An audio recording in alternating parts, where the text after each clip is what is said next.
Alright guys, let's talk about one of my all-time favorite pairs of kicks, the Air Jordan 5. And I want to start right here with this pair that was released in 1999, the black and metallic silvers. They're actually the very first pair of shoes that I decided to keep dead stock and start my collection with. So the Air Jordan 5 was originally released by Nike in 1990, and it was designed by Tinker Hatfield. It was the third pair of Jordans that were designed by Tinker, and it was also the third pair of Jordans to feature a visible air bubble on it.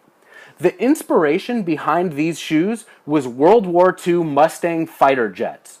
If you look up here at the midsole, you'll notice teeth, and they're reminiscent of the teeth that are on the front of those World War II jets. Super cool.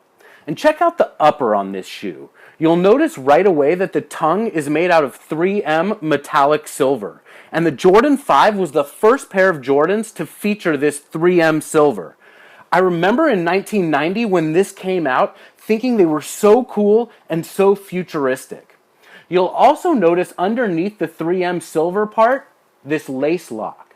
The Jordan 5 was the first pair of Air Jordans to feature lace locks. Lace locks are also on the Jordan 6, 17, and 22, and no other pair of Jordans has lace locks on them. But the lace lock on the 5s is by far the coolest of them all. You'll also notice this mesh netting on the upper, sort of resembles the mesh netting on the upper of the 4. You can definitely tell that the shoes were related to one another. The mesh was put there to be breathable, lightweight, and also because it looks cool. But unfortunately, over time, it turns yellow. And check out these icy soles. They're also sort of yellow.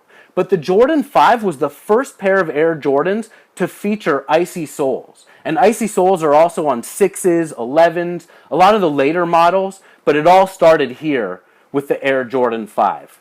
The original pairs said Nike Air on them. The first round of retros said Nike Air on them. All of the other ones have a Jumpman logo. This black and silver pair that came out in '99 was also released by Nike in '06 and 2011. And the main differences are some of them will have the number 23 on the side heel and others don't. Let's have a look at the white and fire red pair that also came out in 1999. There have been a variety of white and red Air Jordan 5s that have come out.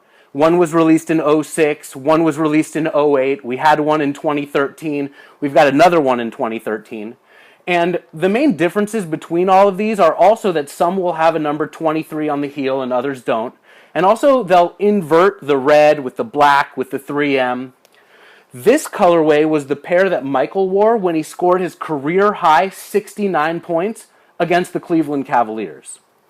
It's also the colorway that was featured on the cover of a Sports Illustrated magazine that says your sneakers or your life. Back when this shoe was originally released, a high school boy was murdered and strangled for this pair of shoes and left barefoot in the woods. And Sports Illustrated wrote a story about it. I had an exhibit in the ShoeZeum featuring these 5s alongside Concord 11s and Galaxy foam posits to show the horrible acts that people are willing to commit because they just got to get their hands on these shoes. So the 5s originally were in these colors, but also in this grape colorway. But Michael Jordan never wore the grapes on the court. They were actually made famous by Will Smith in the Fresh Prince of Bel-Air, and Nike's coming out with a Fresh Prince of Bel-Air edition Jordan 5 coming out later on this year. But look at these beautiful shoes. Michael was on the cover of a Wheaties box wearing these, and on the cover of a 1990 Flight Club booklet, but that was it. He never wore this shoe on the court. And when this shoe was retroed in 2006, it says LS on the box, which stands for lifestyle. And I'm thinking Nike was thinking that maybe it would be worn on the street instead of on the court because Michael never played in them. But, you know, people would definitely play in these beautiful shoes. So this pair of shoes came out on September 30th, 2006, the same day as the one-time only pack, and it's the last day of Nike's first fiscal quarter. So that's important to note. You'll always see Nike releasing really cool shoes on the first or last day of the quarter to try to boost sales or to try to get a little bit extra in that quarter. And that was what was happening with these amazing shoes. And I remember when they came out in '06, and I wanted all of those shoes, and I could only afford to get my hands on a couple of the one-time onlys. So the '06 was the first time that the Grapes were ever retroed. And this last year, Nike also re-retroed the Grapes. They come in this oversized box, which is reminiscent of the box that the Jordan 5s originally came in. And when you look inside the box, you'll see sort of a trash bag material instead of the paper that usually covers the shoes. Back in 1990, these shoes were coming out with trash bags covering them. So Nike went back to the original box and the original wrapping when they re-released this shoe. And sadly, the value of this shoe tanked as soon as this shoe came out. Printed out right here is the historical pricing at Flight Club, and you can see the steady climb of this shoe from 2006 until Nike re-released this shoe earlier this year. And you can't blame people for wanting to spend their money on the newer one. The older one will be a little bit more yellow, it might have deteriorated over time. Why not get your hands on a brand new pair that's less likely to fall apart and is definitely more icy on the soles for less money? And so Nike, as they've been retroing shoe after shoe after shoe, it sort of drops the value of the originals and the original retros. Let's have a look at this pair that also came out this year.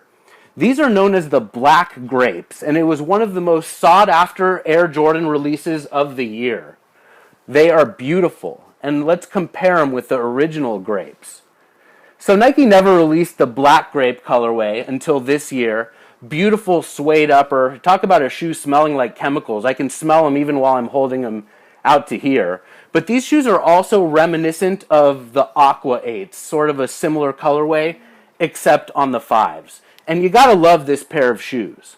And believe it or not, of all of these shoes right now, the Black Grapes have the highest resale value of all of them. And that's just crazy because these Grape 5s at one point were selling for more than $600. And now you'd be lucky to get $300 to $400 for one of the older pairs and probably in the low 300s for one of the newer pairs. One of the cool things about Nike re-retroing all of these shoes is now you can buy them for your girl. Check this out. Grade school sizes in the Grapes and also in the Black Grapes. And Grapes were never available for kids. Black Grapes, of course, too, were never available for kids.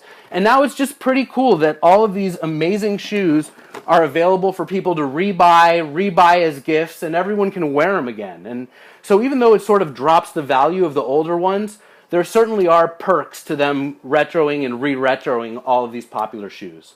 Anyway, I hope you've enjoyed learning all about the Air Jordan 5. I love all of these shoes. I'm going to be selling a handful of them on eBay. Go on eBay, search for ShoeZeum, and you can see what's available.